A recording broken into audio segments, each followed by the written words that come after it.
Talent அதே போது வெளியோட acting பண்ணு. டேலண்ட்டை வெளியே கொண்டு வரணும், வெறியோட ஆக்ட் பண்ணு. ஆக்டிங் ரொம்ப பிடிக்கும்.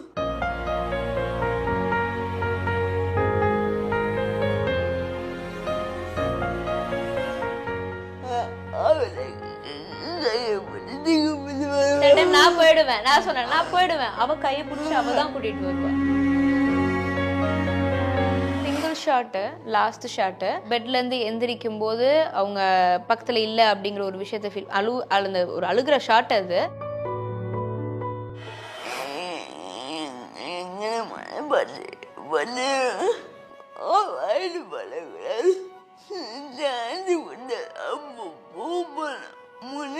சான்ஸ் கொடுத்தா தான் ப்ரூவ் பண்ண முடியும். எனக்கு நான் ஆக்டிங் ஒரு விஷயம் நான் ட்ரை பண்ணும்போது நிறைய விஷயம் எனக்கு பேரியராக நிறைய விஷயம் இருந்தது. லைக் ஸ்கின் டோனாக இருக்கட்டும், நிறைய விஷயங்கள் வந்து முன்னாடி வச்சாங்க. அப்போ அந்த கேட்டை நான் உடைச்சேன். அவங்களுக்கு பயங்கர ஆசை, எனக்கு நடிக்க வரும், எனக்கு வாய்ப்பு கொடுங்க.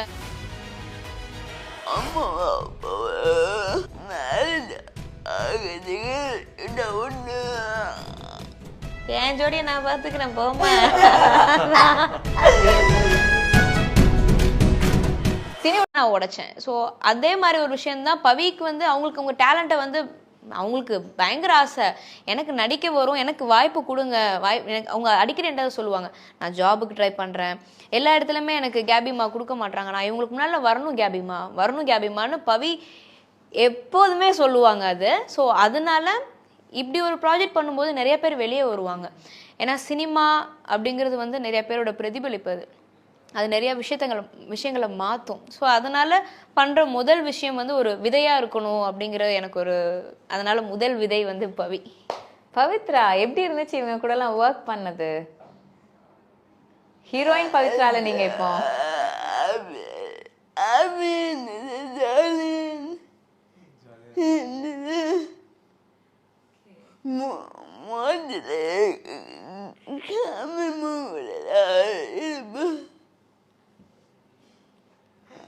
எங்கள் வீட்டில் தான் இருப்போம் எப்போதுமே, ஜாலியாக இருந்தது தான் அவங்களுக்கு ஒர்க் பண்ணும்போது. அப்புறம்